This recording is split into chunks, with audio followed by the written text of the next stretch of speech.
안녕하세요. 오늘은 창세기 15장으로 한번 들어가 볼까 합니다. 하나님과 아브라함 사이에 있었던 아주 중요한 약속 이야기인데요. 네, 맞습니다. 그 시작이 하나님께서 환상 중에 아브람에게 나타나시는 장면이죠. 두려워하지 마라. 나는 내 방패고 또 너의 지극히 큰 상급이다. 이렇게 말씀하시죠. 정말 큰 위로와 격려인데 근데 아브라함의 반응이 바로 와, 감사합니다. 이게 아니에요? 그렇죠. 오히려 좀 현실적인 고민을 바로 이야기하죠. 주 여호와여, 저한테 뭘 주시려고 합니까? 저는 자식이 없는데요? 하면서요. 네, 심지어 그 다메섹 사람 엘리에셀, 이 사람이 자기 상속자가 될 거라고 생각하고 있었다고 말하잖아요. 네. 그러니까 하나님의 그 엄청난 약속 앞에서도 인간적인 불안감, 이게 딱 드러나는 거죠. 맞아요. 바로 그 포인트에서 하나님이 아브라함을 밖으로 데리고 나가시잖아요. 네. 밤하늘의 별을 보여주시면서 내 자손이 저 별들처럼 많아질 거다. 와, 진짜 스케일이 다른 약속을 해주시죠. 어마어마하죠. 그리고 여기서 정말 중요한 구절이 나오잖아요. 아, 그 구절이요? 네.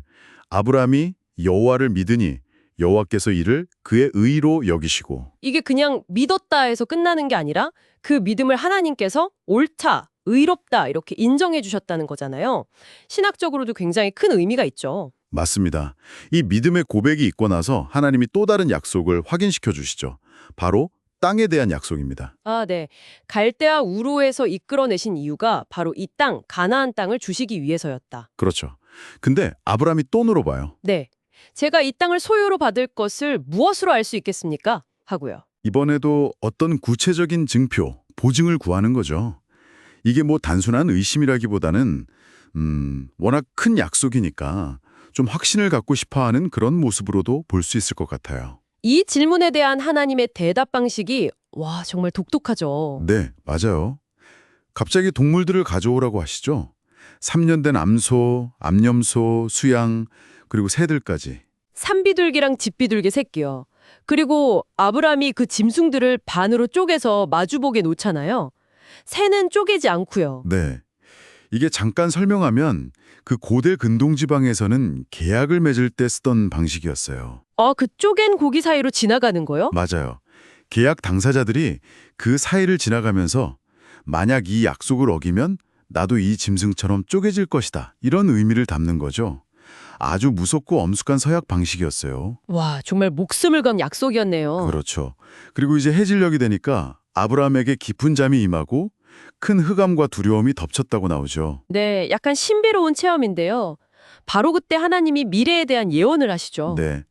아브라함 자손들이 앞으로 겪게 될 일들, 그들이 이방 땅에서 나그네가 되어서 한 400년 동안 다른 민족을 섬기고 괴롭힘도 당할 거라는 예언이에요. 하지만 결국에는 하나님이 심판하시고 그들이 큰 재물을 가지고 나오게 될 거라는 약속도 함께 주시죠. 네.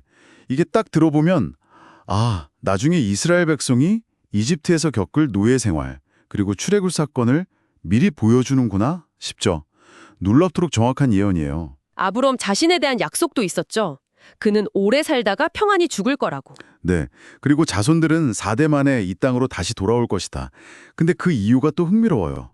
그분의 때가 있다는 걸 보여주는 거죠.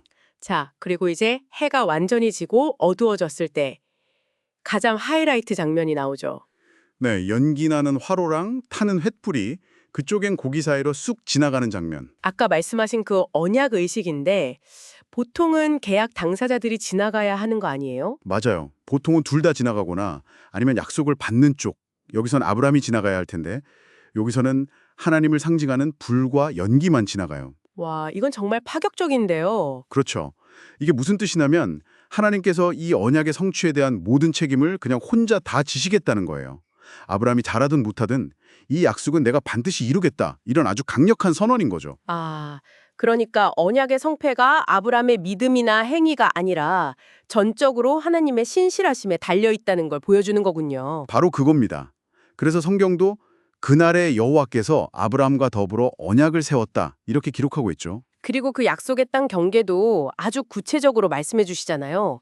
애굽강에서부터 큰 강, 유브라데까지. 네. 그리고 거기 살고 있는 여러 족속들 이름까지 다 언급하시죠.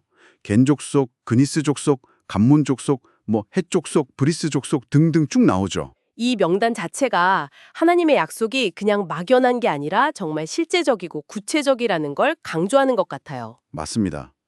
오늘 본 이 창세기 15장은 아브라함의 그런 인간적인 연약함이나 질문에도 불구하고 하나님이 얼마나 신실하게 또 적극적으로 약속을 확인시켜 주시는지를 정말 잘 보여주는 것 같아요. 네, 그 독특한 언약 체결 방식을 통해서 하나님의 어떻게 보면 자기 희생적인 사랑까지도 엿볼 수 있는 것 같고요. 그렇죠.